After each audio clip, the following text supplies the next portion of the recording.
కల్లూరు మండలం తడకనపల్లి గ్రామంలో మొహరం పండుగ సందర్భంగా పెద్దస్వామి పీర్ల ఉత్సవ కార్యక్రమానికి ముఖ్య అతిథిగా పాణ్యం ఎమ్మెల్యే గౌడు చరిత హాజరయ్యారు.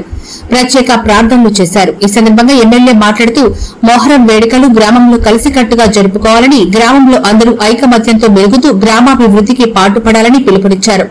అక్కడి నుంచి సర్పంచ్ సాహిరా బీబీ ఇంటికి వెళ్లి విందులో పాల్గొన్నారు. గ్రామ నాయకురాలు జుబేదాబీ, కూటమి నాయకులు, కార్యకర్తలు, గ్రామస్తులు తదితరులు పాల్గొన్నారు.